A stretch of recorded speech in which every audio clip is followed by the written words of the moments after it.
So, good evening, everyone. My name is Lisa Olson, and I'm Vice President of Public Affairs at Omaha Public Power District. On behalf of the entire OPPD team, and I will tell you, it took a tremendous amount of work to get the logistics for this virtual meeting put together. So thank you to the OPPD team from all of us. So thank you. We also want to thank you, the participants, for taking the time out of your Tuesday evening to chat with us. Of course, we wish that we could be having this discussion with you face to face, but safety remains our top priority for you, our employees, and our community. So to make this virtual event as effective as possible, let me go over a few housekeeping items. We'll spend approximately the first 30 minutes of our time together getting you up to speed on Power with Purpose, including more details about the proposed Papillion site. That is the location at South 168th Street and Fairview Road in Papillion, Sarpy County. And at the close of that presentation, we'll open it up for Q&A. Our moderator, Kate Thomas, will go over Q&A instructions in more details in a bit. Please know that if you are logged in via WebEx, we ask that you submit your questions in written format via the Q&A feature, and Kate will do her best to aggregate like questions and ask them by theme, because I do know that there's going to be a lot of different questions, but we want to make sure we can get to them in this period of time. If you have dialed in only to the audio portion of this meeting, we will give you instructions later on how to indicate that you have a question and to raise your hand to let Kate know. Although the event is planned to conclude at 7 p.m., we want to make sure we address your most pressing questions. We will continue this conversation past 7 p.m. as needed to get to your items. We also are aware of the presidential debate this evening that begins at 7 o'clock, so please be assured that questions answered tonight will be added to the FAQ list on oppdcommunityconnect.com by next week, and other materials from tonight will also be available there. Like all of our community outreach, you know, that truly is the hallmark of OPPD and our board of directors and our organization. And so we'll stay as if we were like we were at some of our other community meetings until the very end. So if you have comments or concerns, we're here to listen to you. So on tonight's meeting, you will hear from OPPD leadership, including OPPD's President and CEO, Tim Burke, and my colleague, Mary Fisher, Vice President of Energy, Generation, and Nuclear Decommissioning. And other members of the leadership team are also on the call as well as our OPPD elected board of directors. I know that Chair Moody is on, and Director McGuire, and I know other members of our board of directors are on as well. We are also appreciative to have leaders from the community and our partners as we plan for the future. So thank you so much for your participation tonight and the ongoing dialogue as we continue this journey. So let's get started. And at OPPD, we start every meeting, including board meetings, with a safety briefing, because safety is our top priority. So let's start at the top of the organization with our President and CEO, Tim Burke. Tim?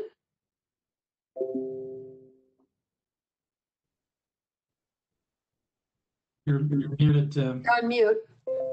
I was practicing what Lauren told me. Thanks. So hello, I'm Tim Burke, President and CEO of Omaha Public Power District. And it's a great opportunity for all of us to be here tonight to share the information around Power with Purpose, and specifically around our plans in Papillion, Nebraska. As Lisa said, we do start each one of our meetings with a safety briefing, and I'm going to focus today really on two things. One, the 10 actions for every Nebraskan to be taking to slow the spread of COVID-19. I think if you read in the paper today, there's an increase in cases occurring. And so at OPPD, we practice social distancing, staying 6 feet away from those that we're working with or working by. And if we can't, we make sure our employees have masks to be able to wear. We would ask you also to use general hygiene, washing hands before and after you may go into a store or engage in the public in some way or another.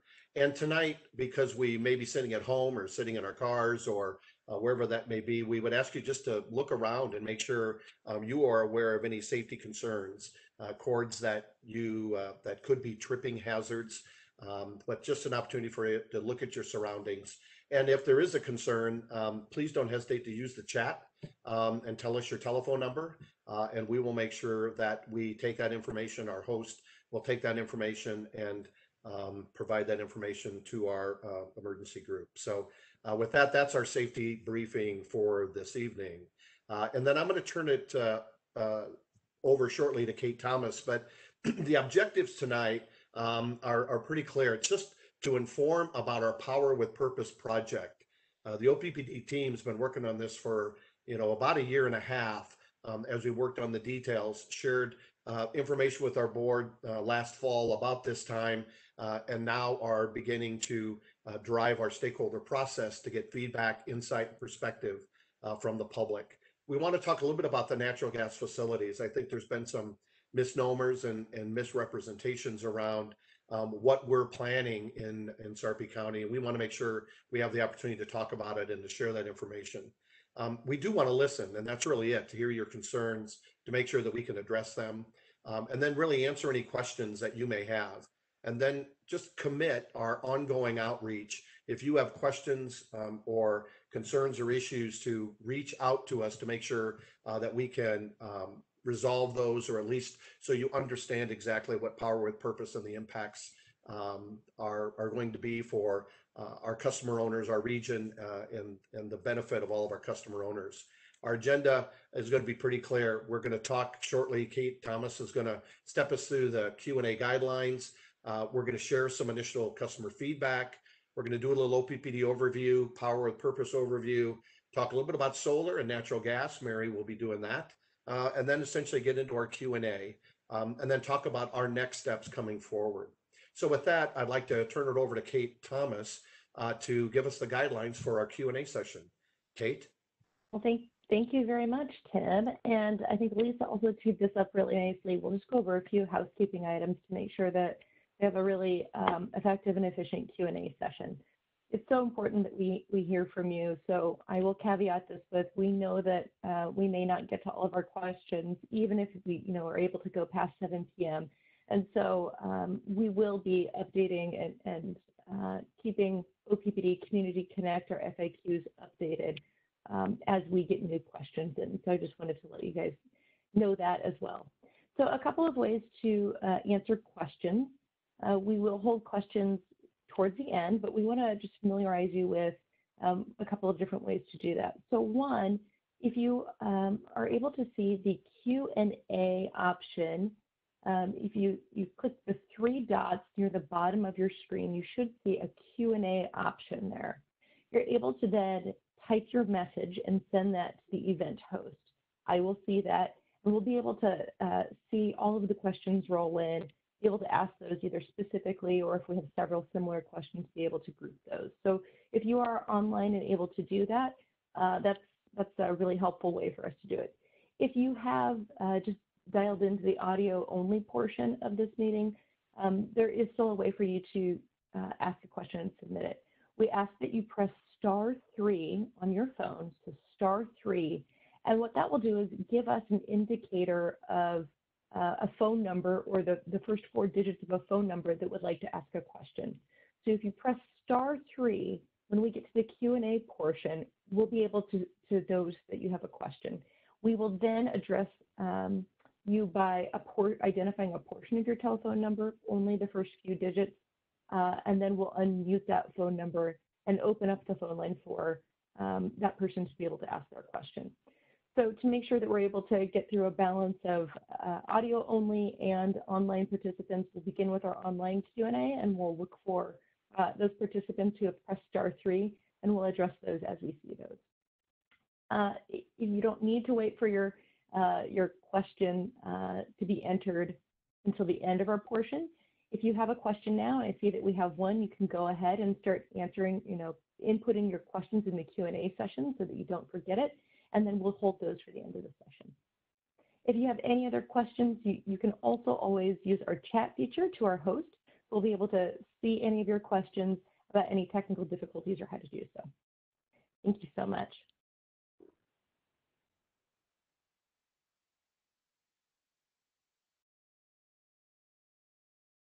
About that you want, thank you very much, Kate.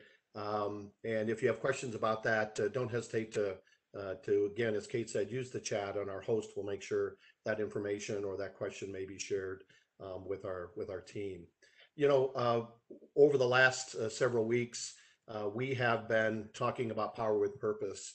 At our board meeting in September, we shared kind of the two locations that we're looking at natural gas assets, our Papillion location and our 120th and Military on the MUD site location.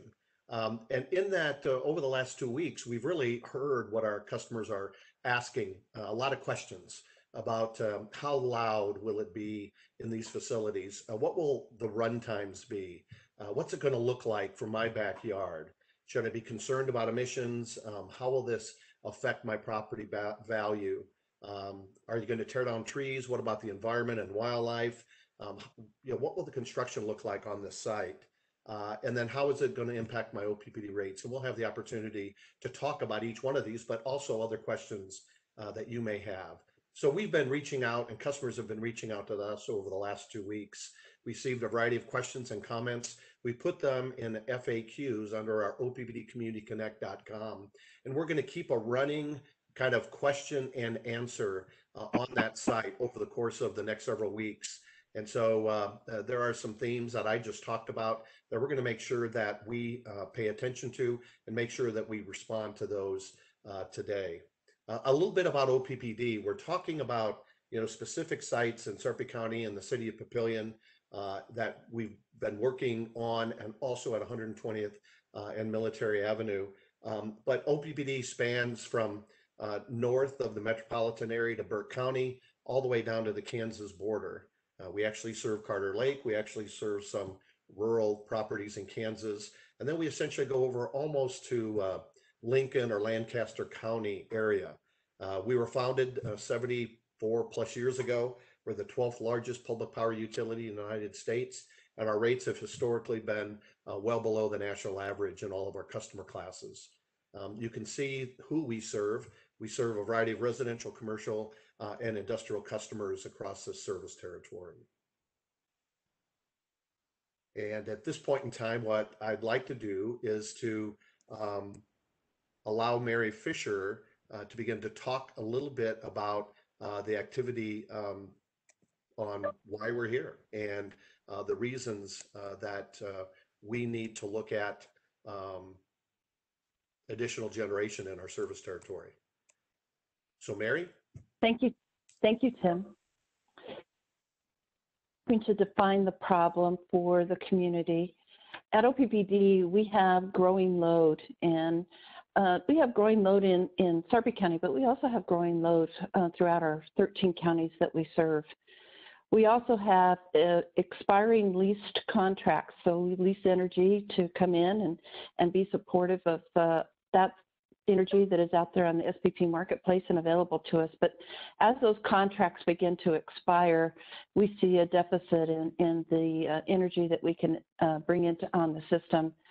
We also made the commitment in 2014 that we would retire North Omaha Units 1, 2, and 3 by the end of 2023, and that we would refuel Units 4 and 5 at the North Omaha station. And what that creates for us is this gap that you see on this slide. And that gap really shows the delta that we are trying to fill as we bring in new generation into the system. That total obligation that we have is the load to meet the needs of our community, percent, which is required by the Southwest Power Pool. Thank you, Jamie. Continuing to define the problem, I really like to talk about this slide because I think it puts it all in perspective. In 2017, the bottom picture that you see in the middle of this slide is our transmission line that's laying down on the ground. We had a tornado that went through in May of 2017, and it took out 6 transmission lines, really inhibiting our ability to bring power into the Omaha area. And then in the end of 2018 and the January of 2019, we had the polar vortex, and many of you remember that cold snap, but it also snapped our trees, and it really put a damper on our ability to move power in and out the. And not least, we all remember the flood of last year, and the top picture that you see there is a transmission line that's moved several hundred feet into the middle of the river as the river moved over and now is encompassing our infrastructure. These are infrequent but important events, because as we look at those events, our ability to really keep the power on within the Omaha metro area was really because of our backup natural gas that we have today on our fleet. That natural gas served us well throughout each one of these events. We had all of our units running, and because of that, most of our customers did not lose power. Now, of course, there were some as the transmission lines were down or as the distribution network was down, but those were quickly repaired and brought back into service. But it really brought home to us the need to continue to have and to maintain the resilience that we have on our system. And it's the resiliency of our system that has led to that, and the accredited capacity that has led to the problem that we now see that we're trying to resolve. As we went through our analysis, as Tim said, over the last year and a half, the solution that we came up was an energy solution that works in harmony. We have utility solar grade facilities plus natural gas facilities that we're bringing in. And so as you see on this slide, you see the challenges that we're facing as well as the solution. So the challenges, as I said, is a changing generation landscape with the retirements at our North Omaha units. And in addition to that, on the other side of the river, we've seen Mid-American also shut down some of their coal-fired units. We have that growing community need or growing community load throughout our service territory. And then I just a little bit about the reliability and the resiliency of our system. And that's critical to us because that generation that we have that we're shutting down is close into the Omaha area. And that's important to us in order to maintain that resiliency. As you saw in many of those slides that I just shared, it was the ability for us to bring power into the service territory, into that Omaha pocket, that really led to this question about how resilient does our system need to be. We looked at that through a framework of our mission, which is affordable, reliable, and environmentally sensitive energy services for our customers. And then the board of directors has given us 15 strategic directives, and those are really their goals for us to be operating as an excellent utility as they have set forth for us to meet our customers' goals and objectives as well. And then we have legal and regulatory requirements, whether that be Environmental Protection Agency or FERC, or whether that's the SPP marketplace itself. All of those things that we must meet to meet those regulatory obligations also plays into that framework.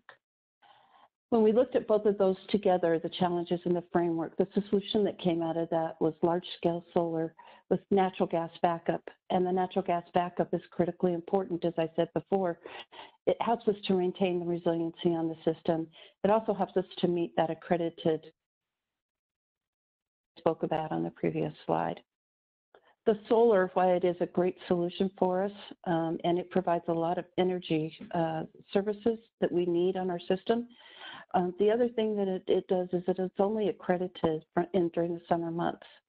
So as you look into the winter months, we need the natural gas backup to be able to fill that gap. The other thing that the natural gas does, it modernizes our current fleet. The units at North Omaha 1, 2, and 3 were built in the 50s, so they're quite old. And while they still operate, it is a commitment that we shut those down and that we fuel switch from coal to natural gas, our units 4 and 5 at North Omaha. We looked at other options too, but this was the best overall solution for OPPD and its customers. It also gave us added benefits regarding our emissions. So at the North Omaha station, our CO2 will be reduced by 80 to 90% by making the changes that we intend to make by the end of 2023. And then overall in our fleet, our generating fleet, we would have reduced our overall emissions by 30% since 2010 through 2024 when we take those actions at our North Omaha stations. The other thing that I might mention is the backup natural gas is really critical. If you look at what is happening in California and the blackouts that we've seen in 2020, that resiliency that I'm talking about is what helps us to prevent the same thing from occurring here in the Omaha area and the metro area. And that is critically important to meet our load, to have this natural gas backup. We go to the next slide, please. Hey, Jamie. Mary, this is Tim. Before you go to the next slide, I think it's really important. Mary talked a little bit about the rolling blackouts that occurred in California, but you've also seen some other operational issues really across the world in Texas over the last several years where utilities did not match the capacity of their energy to the load and to the impact of the load. And so that's exactly what we're trying to do, is to, one, maintain reliability during normal operating situations, maintain our resiliency during kind of low probability but high impact, such as the tornadoes and the flood that Mary talked about, and also to make sure that we match our capacity to our load and that growing load. And so the rolling blackouts that occurred in California were terribly impactful across that whole region. And those are the things that we want to make sure that we continually at least develop our strategies to make sure that doesn't happen in Nebraska. And our board is very committed to that, as well as the management team and the employees at OPPD. So Mary, thanks for letting me jump in there. Yep, thank you, Tim. On the next slide, or in this side, I guess we've changed. We really have had a lot of questions about what do these facilities look like. And so a lot of our time this evening is going to be spent on showing you what it looks like from a position view. We wanted to show you how tall these facilities can be. So at the proposed site at 120th and Military, we intend to put reciprocating engines. And so if I start on the left side of this slide, those really are somewhere between 65 and 95 feet tall. So you can see that's kind of at the level of the Sarpy County landfill. Sarpy County landfill is about 80 to 100 feet tall. If you're driving through town and you see some of our transmission lines going in and out, they're about 130 to 150 feet tall. And then the combustion turbines that we're proposing to build in the Papillion site is really 80 to 180 feet. And I get asked a lot of questions as to why you have such a range, both on your reciprocating engines and on your combustion turbines. Don't you know yet? And my answer is no, we don't. We are going to be sourcing this equipment over this fall.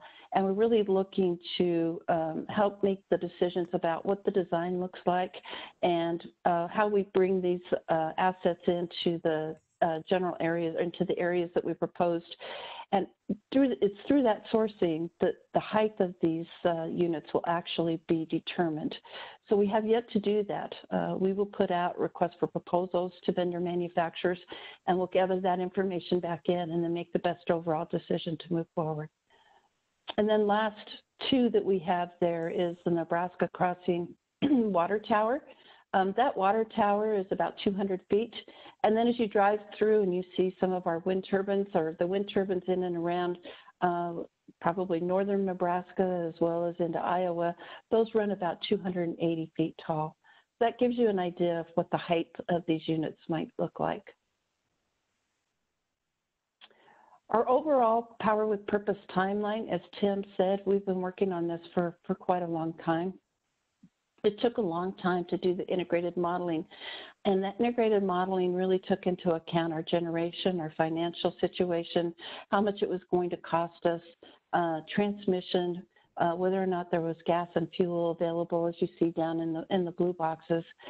We also took into account where was solar going to be located, and so all of those were put into a model to come out with the best overall decision to locate our natural gas at these two sites.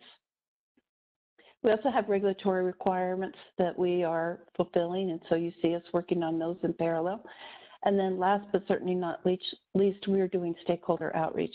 That's what we're doing tonight. We want to listen to the community. We want to understand from the community exactly how we can take your desires and wants and put those into our designs as best we can. We won't satisfy everybody, we know that, but at least we can hear you, we can answer your questions, and we can take some of the things that you want and try to incorporate them, and we'll do that to the best of our ability. Next slide. So how soon will construction start out by the Sarpy County landfill? We're really expecting to start grading that area in spring of 2021. And then the construction will occur from 2021 through 2023. And our goal is to be operational in May of 2023. And that's important for us to have that facility up and running for that summer peak. We're committed to providing updates as we get closer on construction and we have more information, and we get some of those requests for proposals and bids back in from our vendor manufacturers, and then we'll be able to tighten up our construction schedules and provide you with more information.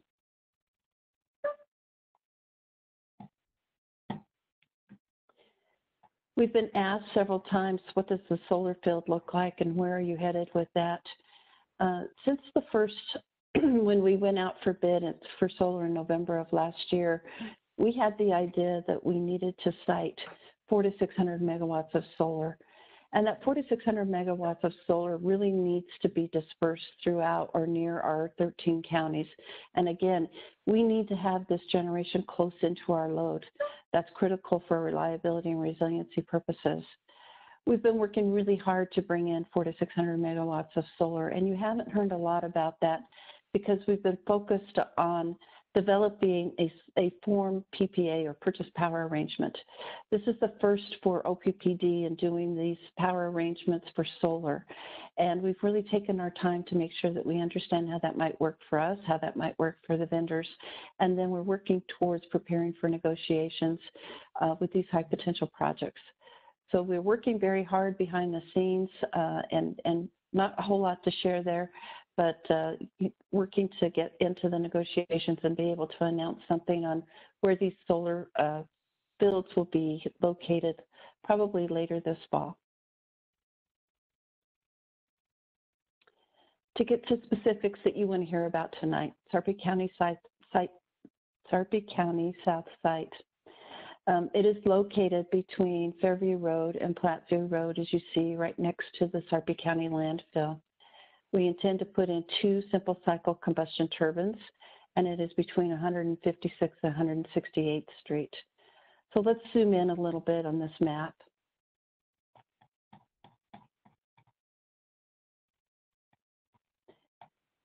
Next slide, please. We took into consideration a lot of different attributes as we prepared to make a decision on siting. So we looked not only from social, but we looked at environmental and engineering attributes as well. So on the social side, we looked at, are there residents or homes nearby, parks and recreation? Is it agricultural, or are there businesses and places of worship that we need to be sensitive to?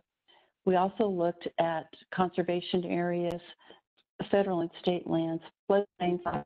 Floods are very important to us, as you can see from the pictures that I showed you earlier with our transmission line in the middle of the river, archaeological sites, and then threatened and endangered species.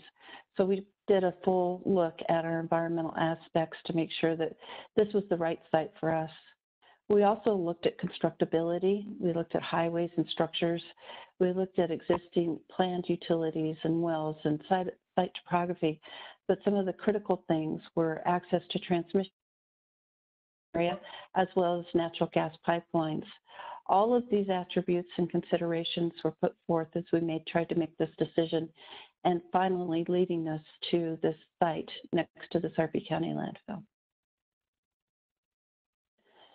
So the considerations for this site, as I said, it meets those purposeful objectives. We've really looked at how can we bring our generation close into the Omaha metro area and our growing load and the needs that we have in and around us, in and around the communities that we serve.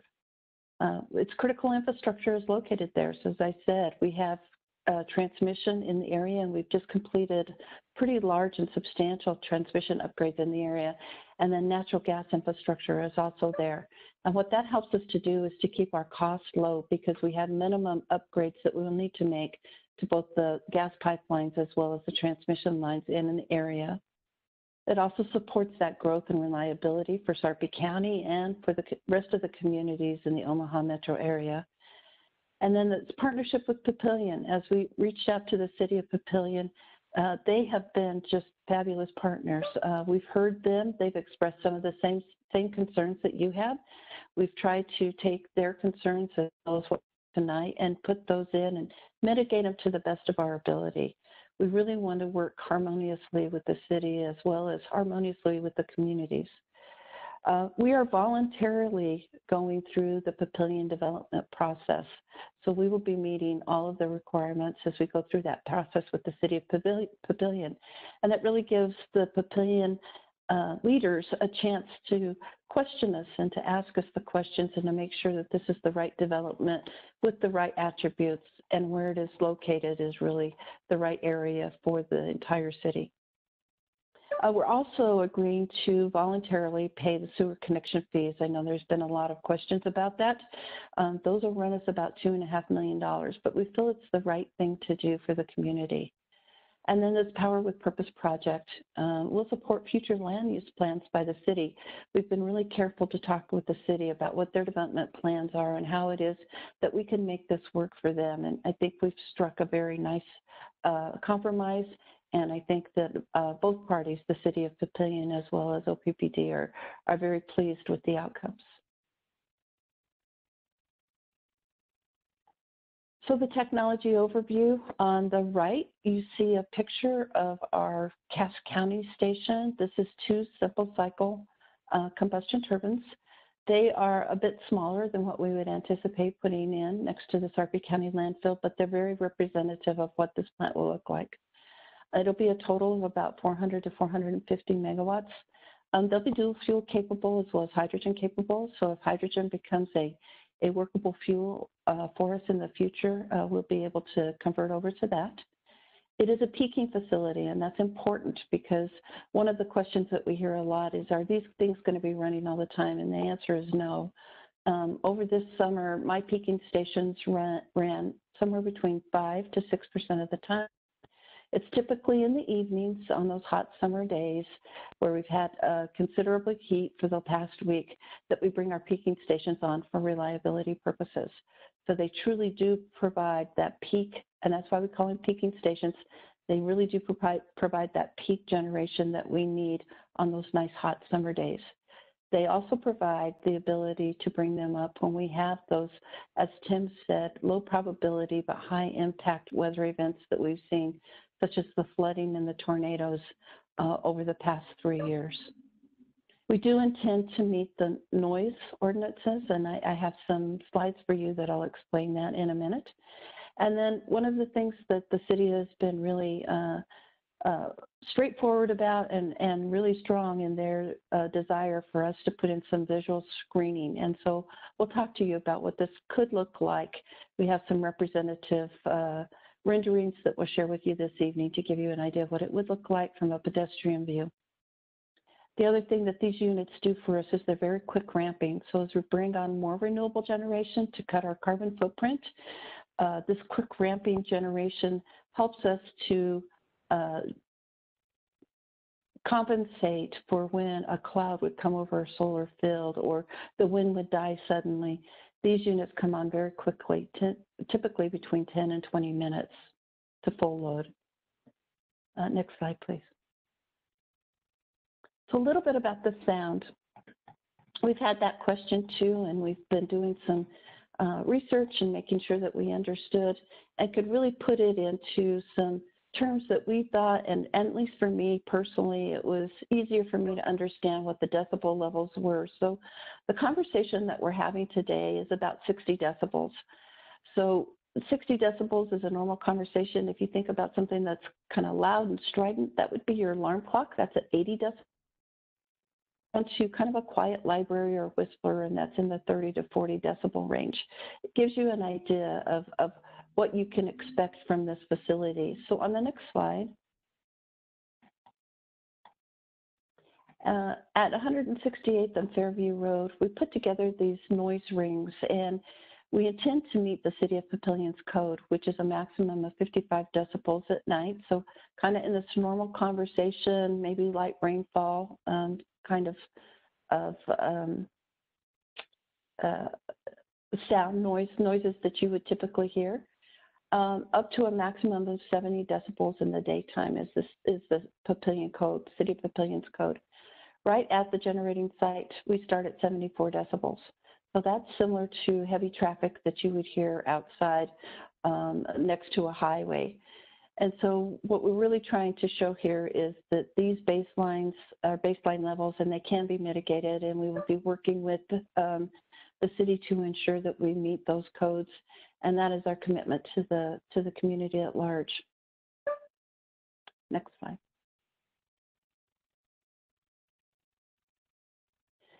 I'll show you a little bit in these renderings, and really the renderings help us to show you from a pedestrian view what it looks like. So about a month and a half, 2 months ago, we started to put these together at the request of the City of Papillion. You know, really, I get that, you know, from a bird's eye view, what it might look like. You've shown me some pictures.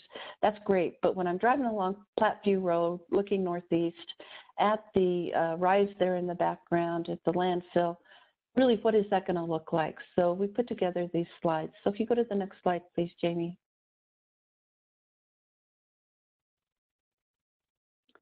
On the next slide, you can see that we've added in our generation. So from the roadway, this is what it would look like. This has no mitigation in it from a visual screening perspective. And so the city said, well, you know, what would it look like if you put in some landscaping around it? So then the next slide, Jamie, you go to that one. You can see that we've added some trees around it. We painted the stacks green, so they are working in harmony with the greenery around it.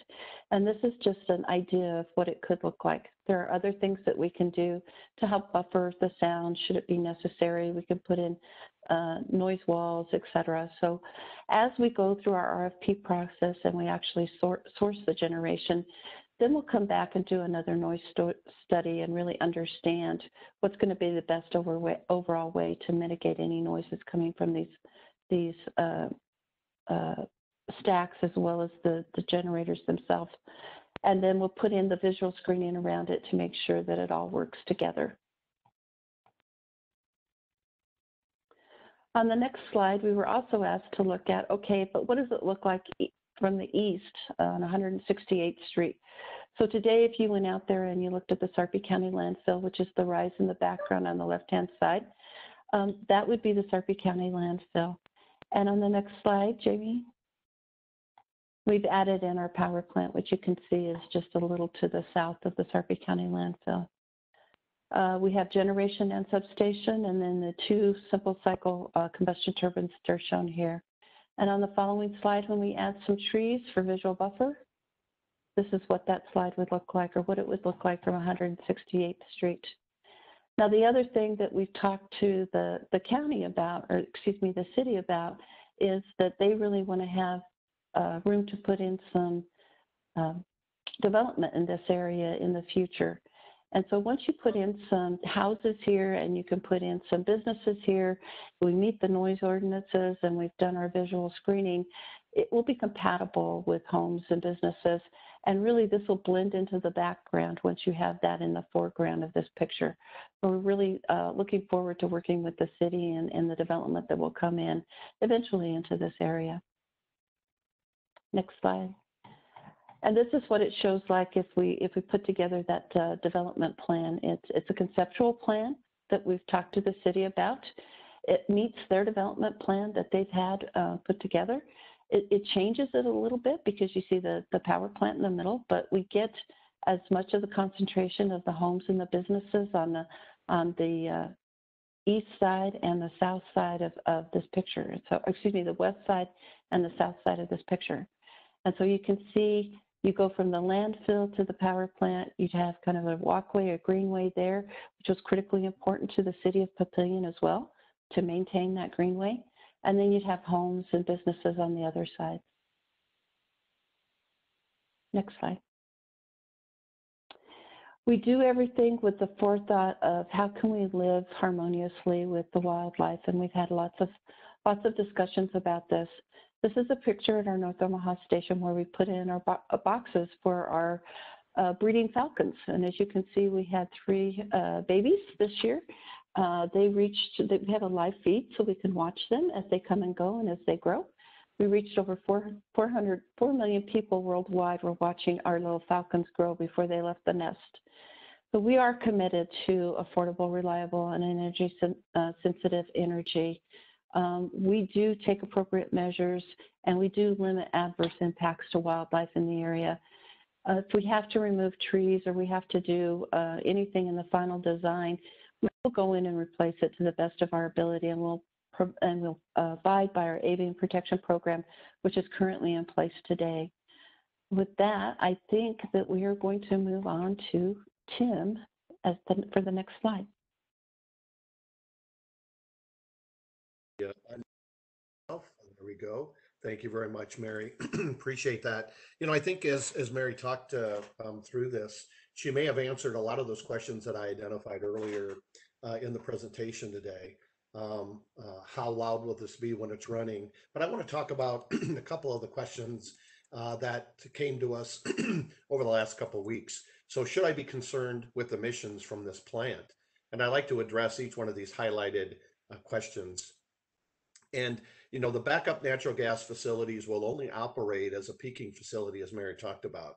Today, those facilities operate 5 to 6% of the time, unless there is those high impact issues where they may operate a little bit longer, but on average, it really is that 5 to 6% of the time our current peaking generation operates. And that's usually when we have either transmission related concerns or issues, or the market really demands it for their operation for the region. And you saw that map of the region. It was that blue colored map of the Midwest going from Canada all the way down to Louisiana. That's the Southwest Power Pool that we're certainly engaged in. But there's also been advancements in equipment technology that will actually support lower emissions. You know, emissions from natural gas facilities will be strictly monitored by the EPA in the state of Nebraska. And we fall all of our operations within all of those applicable limits. Matter of fact, even our coal units are in low emitter status in a number of different areas. And this overall power with purpose plan, as we think about both the natural gas and the solar element and our converting of units 4 and 5 at North Omaha that are currently coal to natural gas in around the 2024 timeframe, we'll see a 90% reduction in carbon emissions from that North Omaha facility. So we are looking at how do we improve our environmental footprint and how do we begin to think about decarbonization. We also have a strategic initiative around decarbonization, and this really begins to set the stage for that related work that we're doing. The other question that we get is, how will this affect my property value? So both of the OPPD facilities that we're talking about are adjacent to other infrastructure. In this example, it's adjacent to the landfill. And it has kind of similar and interesting kind of industrial uses, so to speak. We've looked at the economic impact considerations as we went through the siting process, and our evaluation concluded that it's really unlikely that home valuations will diminish with new facilities at these sites. Matter of fact, in the cases that we're talking about, there are no homes or very few homes around the Sarpy site. And as folks will see tomorrow night, you can barely see where our plant is going to be on that site from the residential areas. So we'll be developing landscaping plans for both sites that will help really provide a natural barrier from the facilities, as Mary talked about. And as Mary shared on the stack on the Sarpy County side, we're actually visually showing kind of worst case scenarios and what that would look like. And depending on the equipment selection, we may see even a different landscape as that will occur. And then the other one was the question that we get is, hey, how is this going to impact my rates? And the construction of these projects is not expected to impact rates or OPPD's commitment to no general rate increase through 2021. Our plan that will be going to the board this fall is to not have a general rate increase, no rate increase in 2021. And our rates currently are 13% or more below the national average. And that's according to December 2019 figures. And typically we see impacts in rates in other parts of our region. So we are very focused on that. And again, these assets that we may be putting in place are also because of the significant load increases that Mary talked about earlier on in one of the solutions. The reason we're seeing this is an increase in load, and with that increase in load will come increase in revenues that will help support the capital, the defrayment of these kinds of costs in the future. And so those are three questions I wanted to make sure we highlighted before we go into a broader Q&A session. So I will turn it back over to Kate Thomas, and Kate, let you kind of take us through the Q&A sessions, and hopefully we'll be able to answer any questions that you may have. Well, thank you very much, Tim. Just a refresher on some of the guidelines for getting your questions in. So if you are online, we ask that you use the online Q&A widget. So if you click the three dots in the right corner of your screen, you should see a Q&A screen that will pop up and goes to a queue where we're able to see those. We'll do our best to kind of answer those as close as possible to kind of the phrasing. We may theme them up. If you're on the phone in the audio only portion and you'd like to ask a question, please press *3 to raise your virtual hand. That allows us to see that you have a question, and we'll be able to address you by the first few digits of your telephone number that unmute you so that you can ask your question. We will get started with some of the questions that have been submitted via chat first, just to give other folks some time should they have them. And I did want to take a moment to say we got one really great question right away. I'll go over this again at the end. But should we not get to your question, or if you have a question that you've thought of after this session, you can always submit those at OPPDcommunityconnect.com.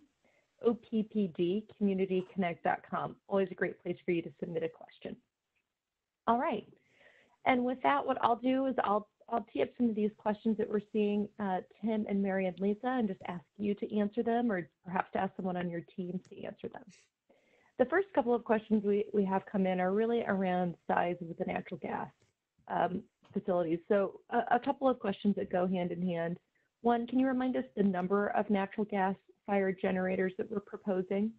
And then can you give some comparison to what that looks like in terms of the Sarpy County location as well as the 120th and Military site?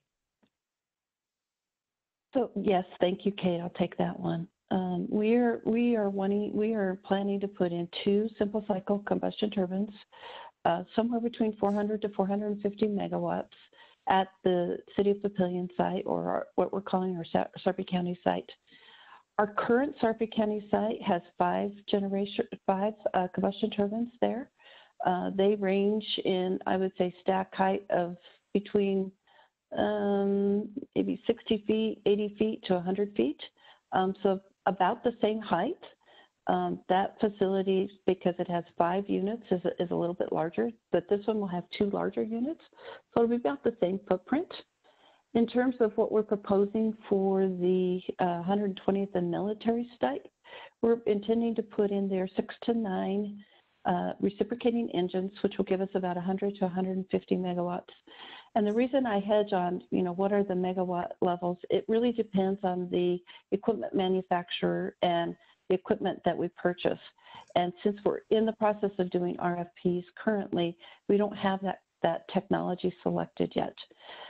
Those reciprocating engines are very similar to what we run at our Elk City station. If any of you are familiar with Elk City, we recover methane gas off the Douglas County landfill, and we burn that in these reciprocating engines to produce electricity. Hey, Mary, just real quick on those 2. Do we plan on staging those? I'm kind of helping out on the chat here. Do we plan on staging those generating units at 120th and Military or at Sarpy County? Maybe just talk a little bit about that. Staging, is that what you said, Tim? Yeah, staging over a period of years, or do we plan on having the 6 to 9 essentially be Oh, constructed at once? no, we plan on having them constructed at once. We don't intend to stage them. So we will bring the equipment in over the period of time between 2021, 2023, probably in the 2022 timeframe, you'll see the equipment start to arrive. We'll do that with forethought of, how we're impacting our community and how we would be impacting the roads in that area, trying to be very respectful of the community at large. But we do intend on building all 600, up to 600 megawatts of generation facilities between now and the end of 2023.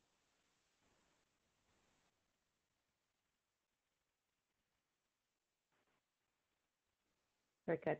Thank you. Just a couple of other follow-ups around size. So based on our slides, there's some questions around, it looks like we're proposing 500 to 600 megawatts of natural gas, but 400 to 600 megawatts of solar. If natural gas is truly the backup, then why was there more potential for natural gas rather than solar? Go ahead, Mary. So as we went through the modeling that I spoke about earlier, that modeling really told us the type of generation that we needed, as well as the size of the generation that we needed. And that modeling really took into account those things that I talked about before. We looked at the reliability of the system. What were the essential reliability services? And I get a lot of questions about what does that mean? And it's really similar to, I would say, the pressure in a hose. If we can put voltage on the system and have some frequency control on the system, we can really manage, kind of in a hose, it's the water flow. In a electrical line, it's the electricity flow. So that's critical to us. We took that into our modeling. We looked at cost. We wanted to maintain our affordability for our customer owners. And then we also looked at sizes. There really is kind of an economies of scale on these solar sites that we're finding is somewhere between 50 megawatts to about 200 to 250 megawatts. And you get anything larger than that and or smaller than that, it's really not economical. And so it was all of these factors that we took into account. And then we looked at the amount of intermittent renewable generation that we will have in our fleet. So today we have 1,000 megawatts of wind. And if you add 400 to 600 megawatts of solar, that's 1,400 to 1,600 megawatts of intermittent generation that we're backing up with 600 megawatts of gas.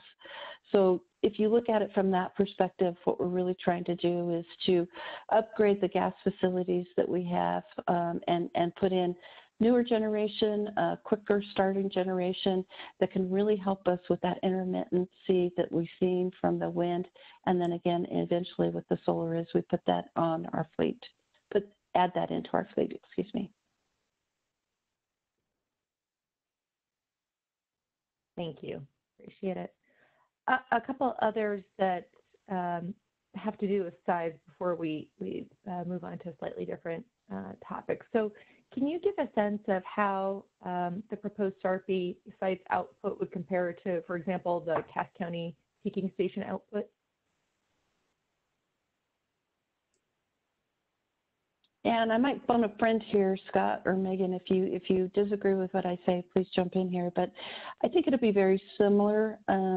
We have the site that we put together, and we've been doing some conceptual designs, but until we actually have that equipment sourced, we really won't know how big of a footprint it would need. But if you look at the areas where you had seen before next to the Sarpy County landfill, and we had that layout with the housing developments on the west side and the south side, that really is kind of tucked in there. That's the footprint that we're expecting. So it's somewhere around 70 to 80 acres, if that's helpful to people, is what we're anticipating currently.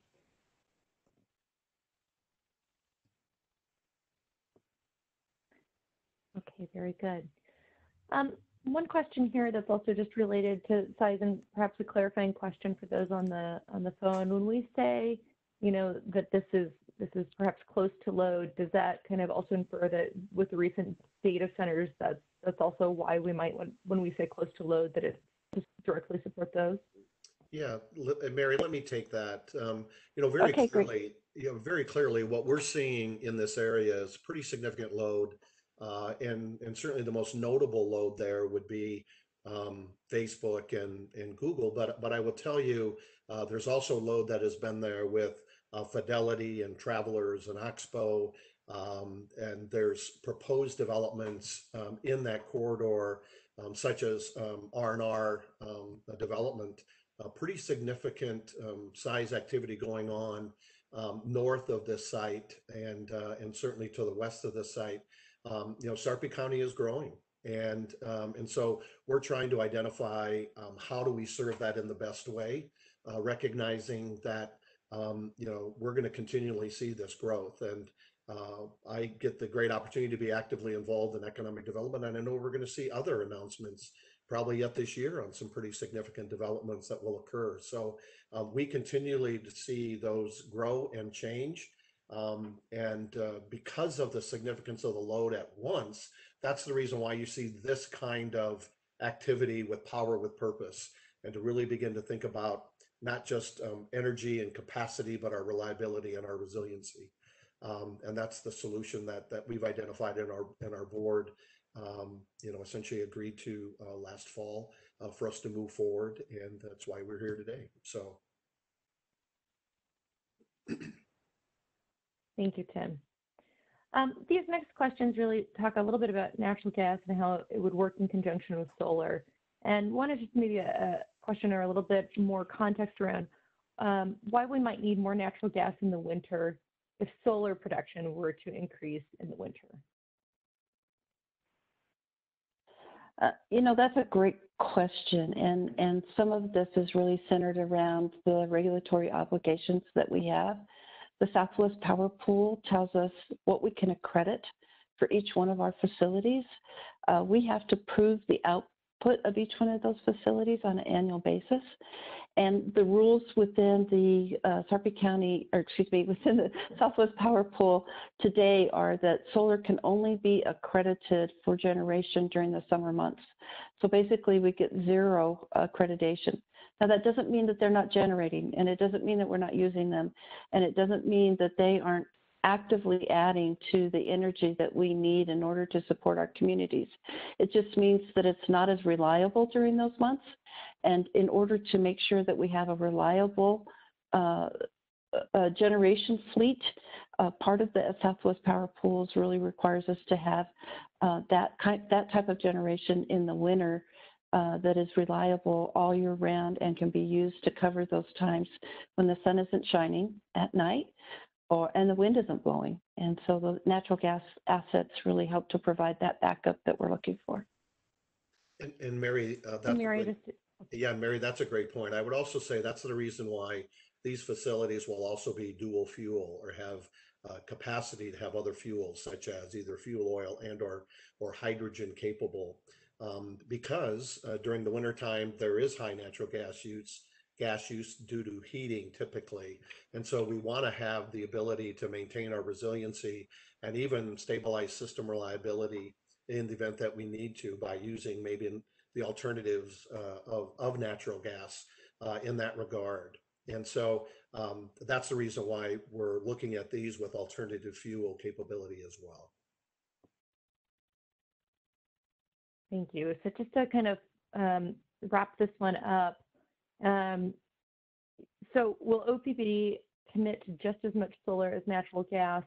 I think there's still perhaps a little bit more clarification around, if this is backup, then why do we need to kind of match in the same range as what we're saying with solar? And I don't know if we could put just even a little bit more finer point on that. So I'll try again.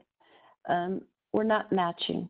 We have 1,000 megawatts of wind, and we'll have 400 to 600 megawatts of solar, which really gives us 1,400 to 1,600 megawatts of interruptible sources of generation through our renewable fleet.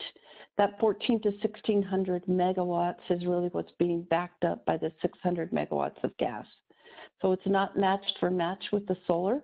It's really matched for what we think we need to maintain the reliability and the resiliency of our system. but it really creates that balance that we see. If we can use the renewable sources during the winter time when we can't accredit them, but I can have the natural gas facilities sitting there waiting for when we do need them, then that creates a perfect harmony for us because we're using our renewable sources as much as we can. It's providing that clean energy to our customer owners. And at the same time, we're maintaining our reliability and our resiliency on the system. Should that go away for some reason, there'd be a bad storm and we have days where we don't have that solar to provide that generation. And so it's really not just the solar. And I think that's probably maybe the fallacy of the question. We're bringing on solar to add to our renewable fleet because we see that as a way into the future to where we can meet our goals of net zero carbon by 2050. And this is the first step for us to understand how it is that can we move towards a decarbonized generation fleet. In order to do that, however, we need to maintain that reliability and resiliency on our system. Hopefully that explains it better to people. Thank you, Mary. Next set of questions are really around kind of source of natural gas. Can you talk a little bit about, would we get natural gas from Northern Natural Gas or Black Hills Energy? And would we burn gas from, a landfill at Sarpy like we do at Elk City? Or talk a little bit about, how that might work. Yeah, that's a great question too. For those people that may not know it, the Sarpy County landfill today captures methane gas, and it is actually being put into the Black Hills Energy pipeline today and being reused. And so it's already being captured and used. We are looking at sources for natural gas. We have not sourced the natural gas. We understand that we could be in the Black Hills Energy as well as the MUD service territory for this plant site. And so as we move forward and we source the technology or the type of combustion turbines that we're bringing in, and we understand what those parameters are, then we'll go out to the natural gas fuel suppliers and we'll talk to them about who is the best alternative to source this natural gas.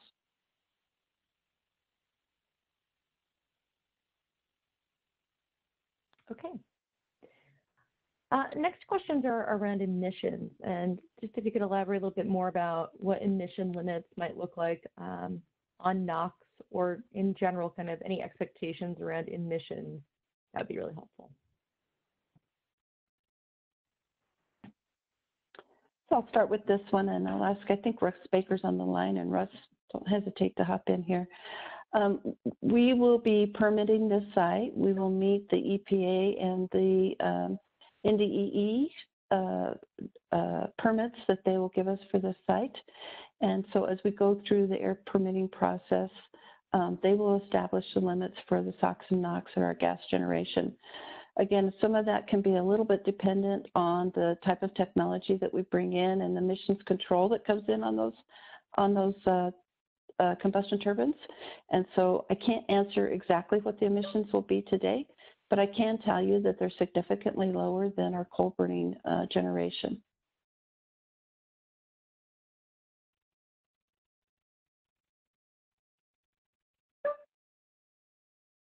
Very good. Thank you. There was another question that came in around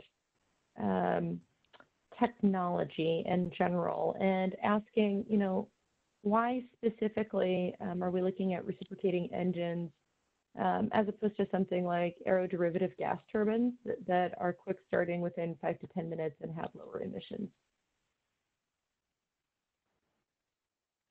When we went through our modeling, the modeling was technology agnostic, meaning that we didn't favor any technology. What we put into the modeling was to really let the model pick the overall best solution for us.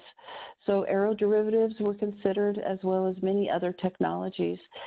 It was the cost, I believe, but I don't quote me for certain, that actually was not at this point conducive to bringing aeroderivatives in.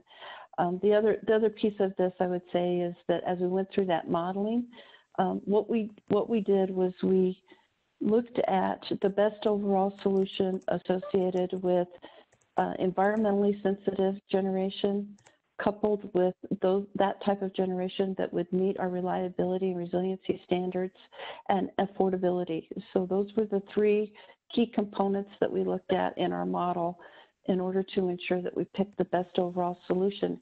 And quite honestly, the solar combination with natural gas backup was the lowest cost alternative to meet that resiliency and reliability and environmentally sensitive components as well.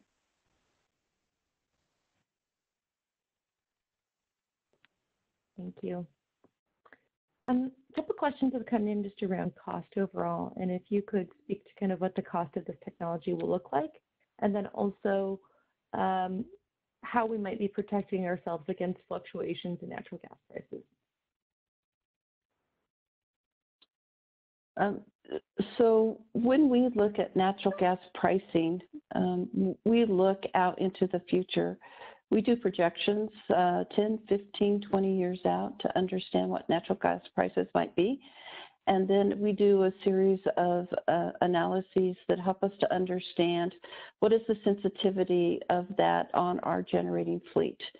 And as we run this through the model, what it tells us is that the gas that we see, at least in the foreseeable future, 10 to 20 years out, is going to remain pretty low cost. Yes, it's going to increase over time, but not significantly, at least as we see the projections today. We also go out and look at other sources for that type of information. So we use services to help us to look at, are they seeing anything different? Can they advise us in any other way? And so we try to triangulate in on all the information that we have, and we feel very comfortable that into the future, there will be low-cost gas that will be able to service these facilities. In terms of cost, I have several figures in my mind, and I'm not sure I remember the combustion turbine separate from the reciprocating engines. So Megan or Scott, if you could answer that question for me, I'd appreciate it.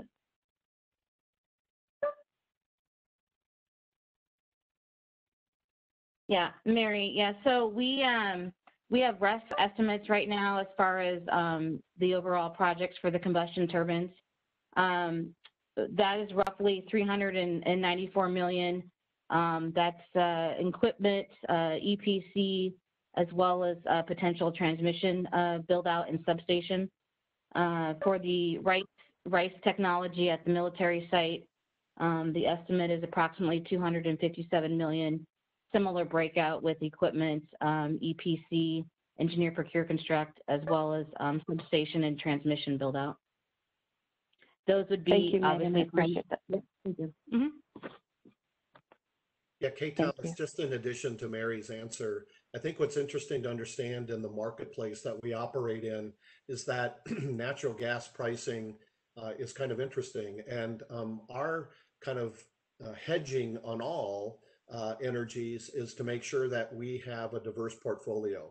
And so as Mary begins to talk about our increase in renewable, our increase in gas, you know, we have coal assets that in our decarbonization strategic initiative over time, we will be reducing those, such as units 4 and 5 at North Omaha in the 2024 timeframe. And so as we begin to see those, we begin to balance out our portfolio a little differently. But what happens in the market is that if natural gas prices go up, what happens is that market price goes up, and there's an opportunity for the market then to help OPPD because we have a very small amount of natural gas that we plan on using. As Mary talked about, currently it's in that 5 to 6%. It may go to 6 to 10% over some period of time. But that's a relatively small piece of our overall energy portfolio, where natural gas would actually raise that market price, and therefore the market would be beneficial for OPPD. And all those revenues that come from the market, that we get from the market by selling our energy into the market, comes back to our customer owners in lower rates. And there's an advantage in that regard. We don't want price impacts anywhere, but those benefits that may occur come back to our customer owners. And I would say, Tim, just to add to that, a high majority of the time that these units are coming on is for reliability. And because of that, as they're brought on through the Southwest Power Pool marketplace, we recover our costs to bring those into the market. And so we look at all of those. There's several complicating factors, but at the end of the day, we feel very comfortable with the projections that we have, and for gas prices, and to Tim's point that the market prices would also increase consistent with the gas price.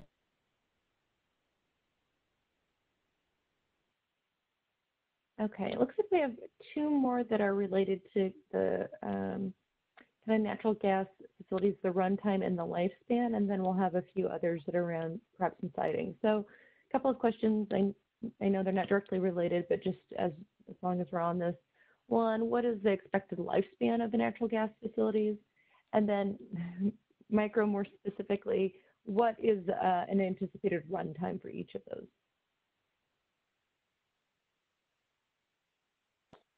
I'm not sure I understand the runtime question, but maybe I'll just talk about how our units run to answer that question. So typically over the summer months, our units are brought into the marketplace almost exclusively, but not quite, for reliability purposes on those hot summer peak days, which represents about 5 to 6% of all of the generation, all of the times that they would generate. So they can sit idle for, I would say, 95 to 94% of the time.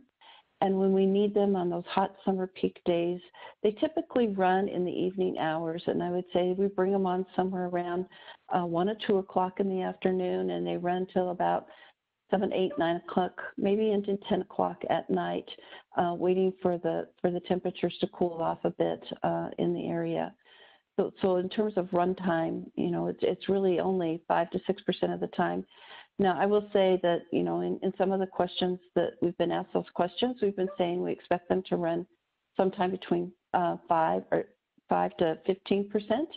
And the reason that we've done that is as we see more renewable generation coming into the marketplace, we see the Southwest Power Pool calling on these units more often to come into the market to run. And so we wanted to be honest with the community that in the future they could run a bit more.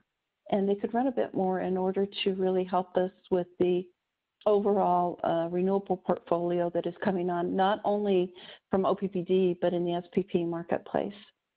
And Kate, I think I forgot the first part of that question.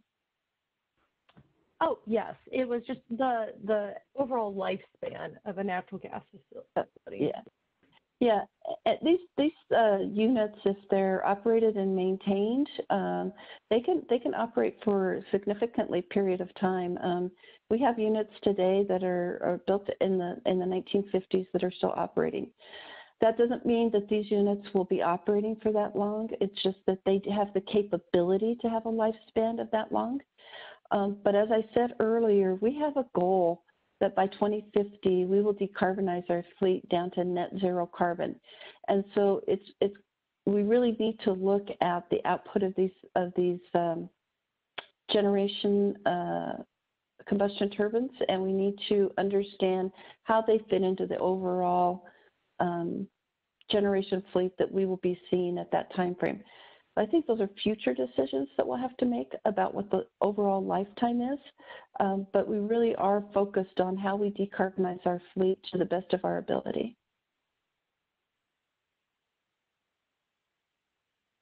Thank you very much.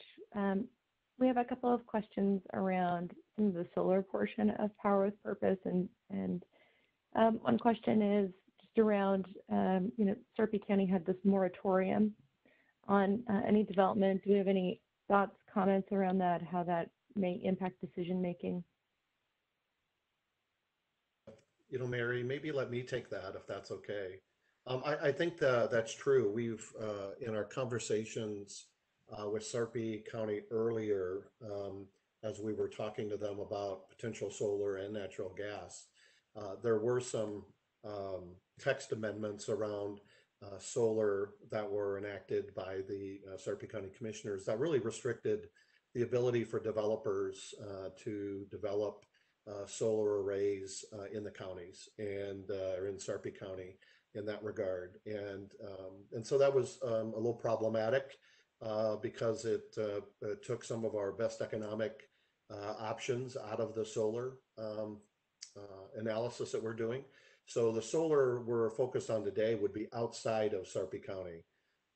And so you will be hearing more over the next coming months on those projects that we've have identified and we've talked to our board about, and we're currently in negotiations. And I'll talk a little bit about that in the next steps as we move forward.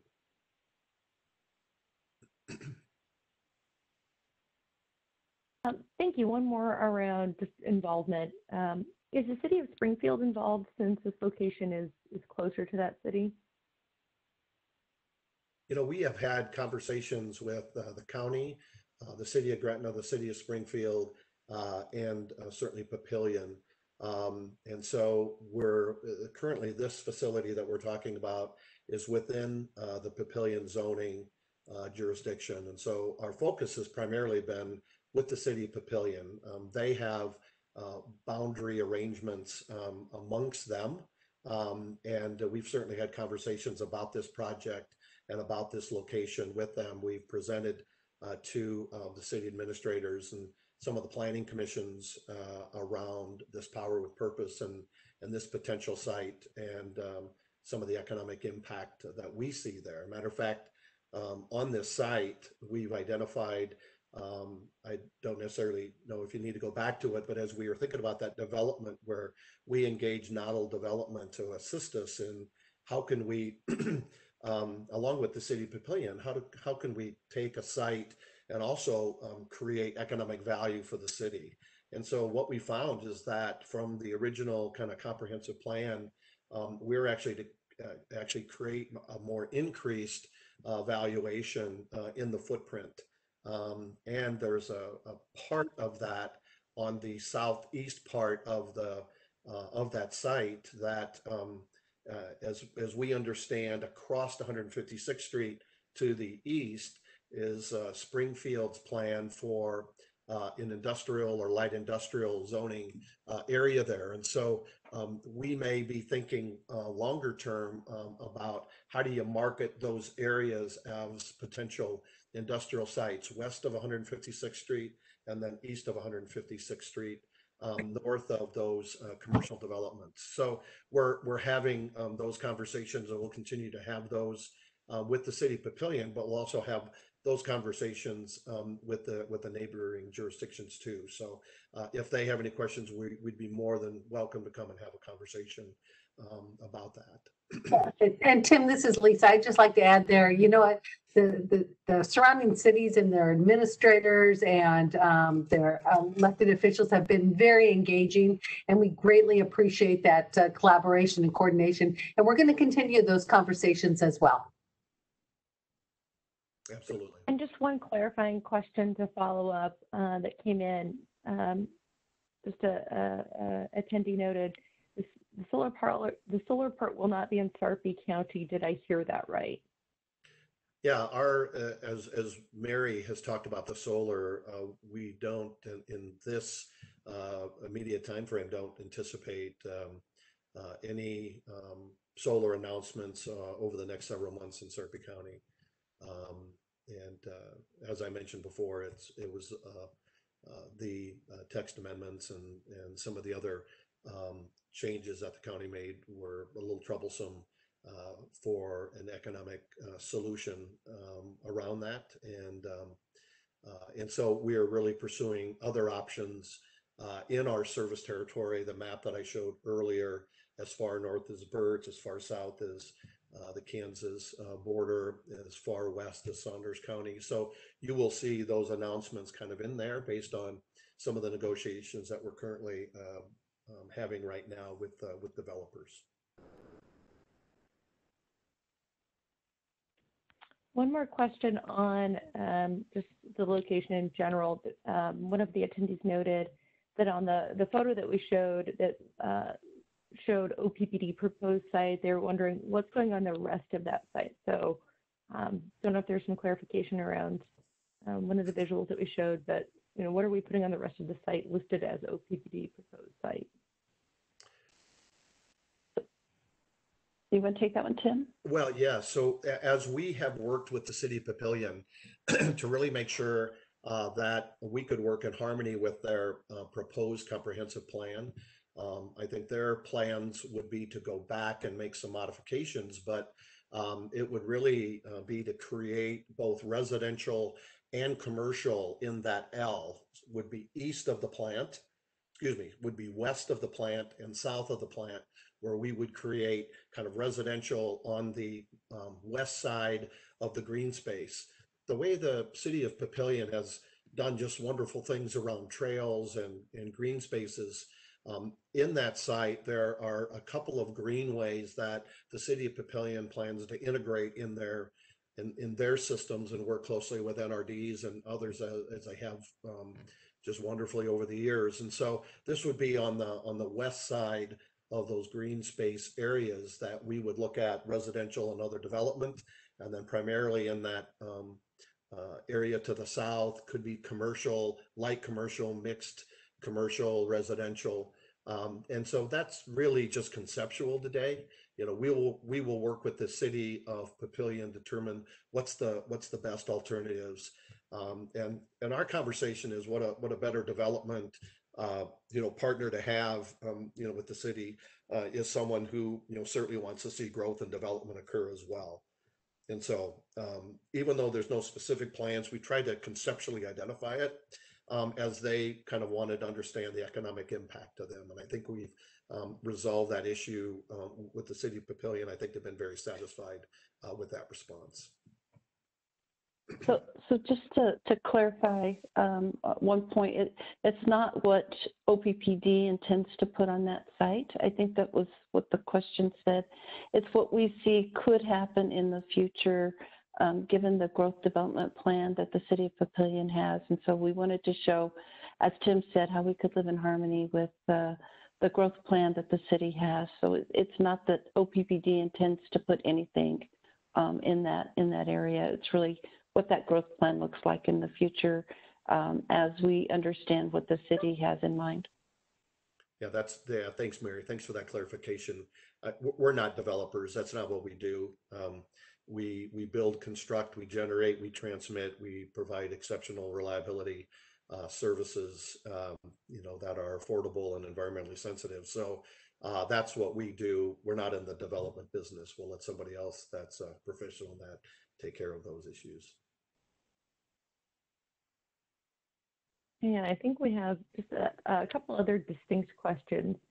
So one is, can you speak to light pollution and what we might anticipate in terms of light pollution from the proposed facilities? Well, I can take a stab at that, and that might be one that we'll have to get back to folks to really give them a better view of that. But what I can talk about is that our other facilities, what kind of light pollution we have. Our Sarpy County facility, where we have 5 generating stations, 5 generating combustion turbines at this point in time, we do have lights on at night. They're security lights, but it's not something that we get any complaints on. And so I don't believe that it bothers the community, that we try to maintain those as low-level lights that are more motion lighting and detection. And so we do try to live within the community. And as we put this site together and we get more into the design, again, we're at the very early stages of design. And much of what we're talking about to you today is very conceptual. Because we do want to hear input from the community before we move forward with that design. But it is certainly something that we will take and make sure that we put it into all of the considerations that we have for the design of that facility going forward. Thank you very much.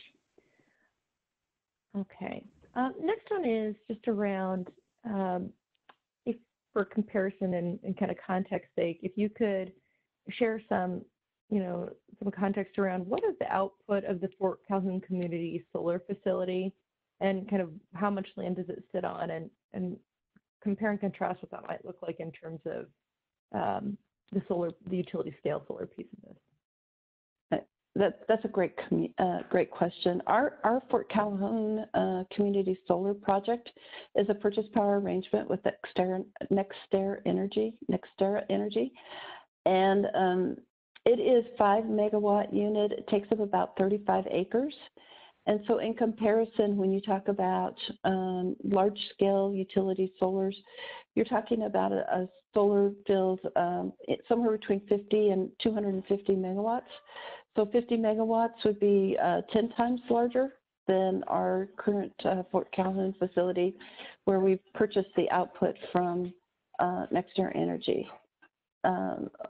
Typically, a solar field, a large-scale solar field that meets utility scale is considered 20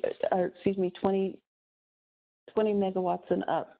But what we are actually looking for and what we went out for RFP and our proposal is 50 megawatts to 250 megawatts.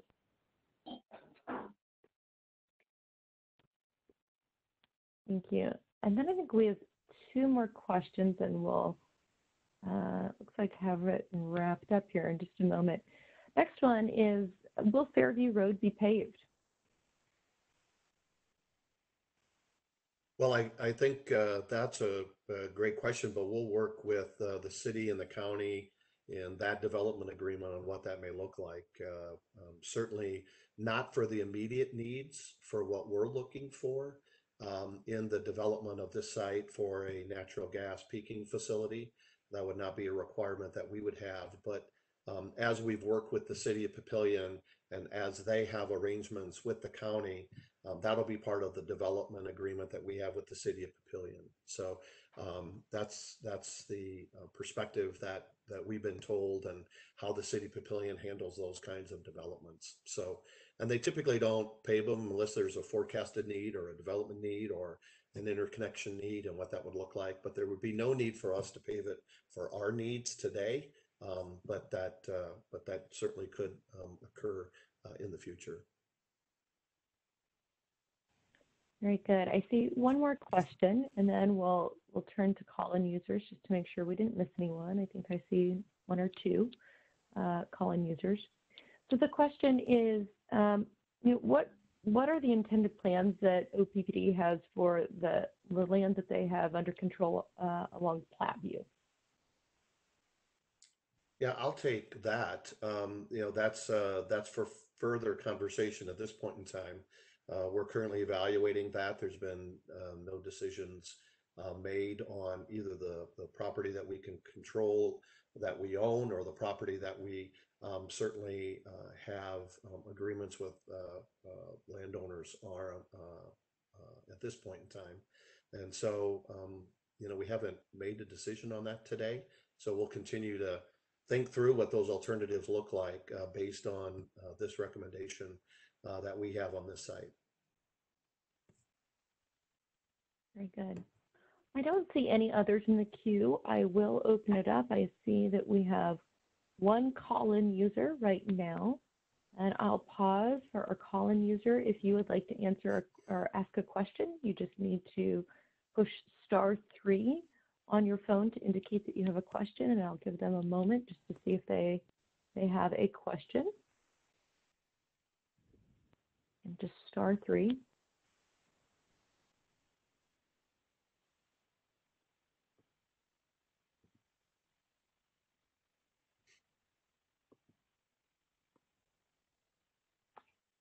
Okay, seeing none, I believe we have answered all of the questions in our queue for tonight.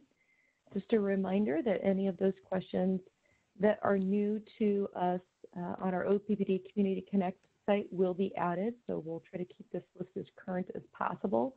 And if anyone has questions in the meantime, again, we really encourage you to submit your questions to OPPD Community Connect, which is www.oppdcommunityconnect.com. There's a Power with Purpose section and a nice Q&A and submit a question widget right there on that page. So with that, I'll hand it off for Mr. Burke for closing comments. But thank you, everyone. Great, thank you, Kate, very much. So as we've talked about before on this Power with Purpose, both natural gas and solar, we're going to continue our solar sourcing activities and share that information with the board going forward. And again, as I said, from this perspective, in the city of Papillion and Sarpy County, it's not part of this recommendation today or the current agreements that we're negotiating. We'll continue with the natural gas generation sourcing activities. And so part of that is a pipeline conversation. Part of that is the other service opportunities with the gas suppliers in the counties, both Douglas County on our 120th and Military, and also in Sarpy County as well. We'll begin to initiate our transmission and substation execution phase and associated stakeholder outreach. And again, it's going to be a little unique and different on how we do that. Typically, like tonight, what we would have done is we would have had and been in a, let's say, a Millard social hall. And what we would have done is, as an example, we would have had kind of stages where people could go and ask questions and talk about certain topics and issues. That's what we would do in a stakeholder process.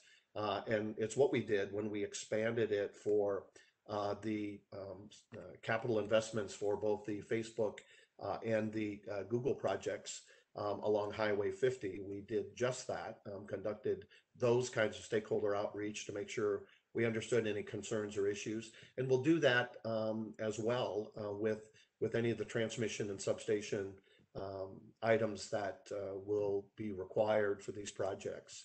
And then what we'll do is provide timely updates on the progress. So please go to oppdcommunityconnect.com to make sure that you see those updates. Don't hesitate to, at the OPPD board meetings, they're all virtual now. So you're able to watch the board meetings and see some of the public conversation that we have in public around these topics. And so please don't hesitate to engage around that. And so, Lisa, I think I'm going to turn it over to you.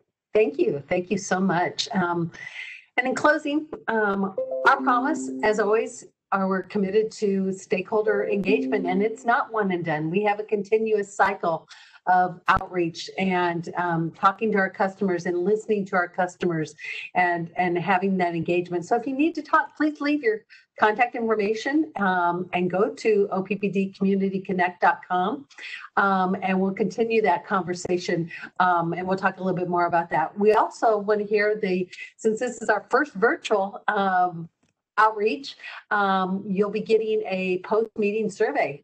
We'd love to hear what you have to say about it, things that we could improve on, things that you liked, and so forth, and we appreciate that. And then, of course, we are posting all the information on the website, but we're also going to have the recording of this posted, and we're hoping to have it sooner than the October 7th, but it does take quite a while to get that done. So thank you for participating. So the next slide, please, Jamie. I want to close with our new platform. I'm so proud of the team we are the first utility to be using this platform, and we're going to be using it more than just Power with Purpose. It's going to be part of our decarbonization efforts and so forth, and to have those conversations and timelines. You'll be able to watch along the way of what's going on with each of these projects and so forth. So this truly is your website, and to connect with your neighbors and friends and so forth. So with that, thank you for spending your evening with us. I want to thank the team for everything that they've done behind the scenes and for your engagement along this journey as well. So thank you, and be safe and healthy, and thanks for participating. Very good. Thank you.